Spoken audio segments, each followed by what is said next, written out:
The construction of the building took exactly 14 months from where it was a hole in the ground to a finished theater.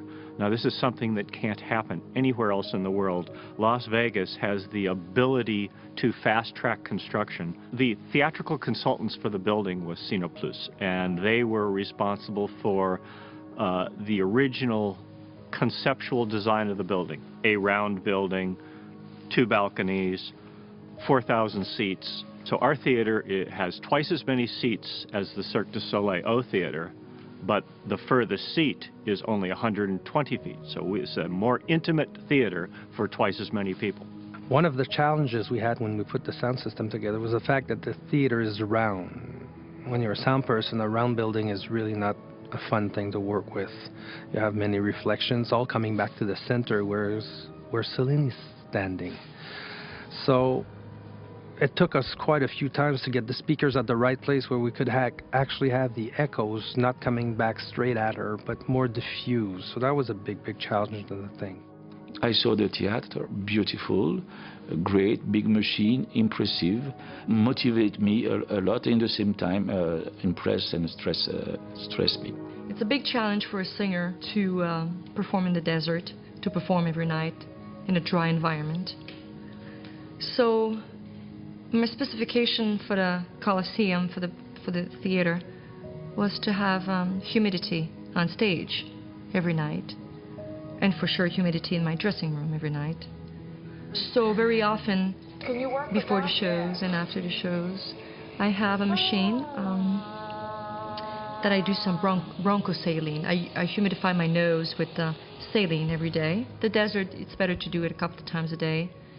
And I also do the bronchosaline one. So I do a couple of squirts of saline into this little machine that I breathe. So it's not oxygen, it's saline. So it goes through my vocal cords, the back of my throat, larynx, the lungs, and it goes into the bronchial. And it moisturizes everything. It's very important.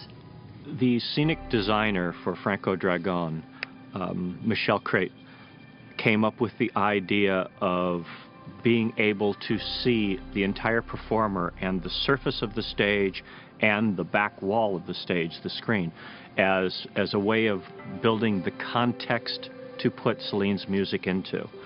And so he came up with the idea of using a raked stage, and our stage is at 5.7 degrees, which is about twice as steep as even an opera stage. The most difficult stage I've ever performed on. Actually, I think a lot of artists, some left because it was too hard. It took about 3 months to adjust to that. That's one of the most difficult things of this show, is dancing repetition on that, because of how the impact on your joints. Night after night, you know, everything's got to give, and just the angle you land changes everything, and it's quite difficult. The original concept for the back wall of the theater was that it was going to be a big white cyc, and we were going to be projecting video on that cyc, and that would be how we would change the context of the songs. But me, as a lighting designer, I was like, if you put a big white wall and I have dancers going and the cross lights and everything, it's going to be a nightmare for me. So I was really pushing for another type of technology. So Yves proclaimed that what we really needed was an LED screen, and everybody kind of winces because that's just huge money. I had another discussion with one of the accountants of the company, and he was giving me shit that you're crazy to make René and Celine spend that amount of money, and are you nuts? And he said at the end of the phone, he said, but you know what, I just talked to René and he wants it.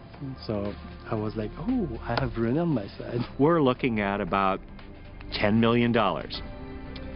And René kind of nodded his head, and he went back to Phil Anschutz, who had already paid for the millions of dollars that it took to produce the show, and said, Phil, you wanted the best show you could possibly have in this theater that they're building for us, and the only way we're going to be able to do that is to buy an LED screen, and it's going to be $10 million. And René is a salesman and a gambler. And he was able to convince Phil to come up with that extra $10 million, and it was the best money he's ever spent. So, when I received a yes, we were able to say that, okay, on a new day, Celine Dion will have the biggest indoor screen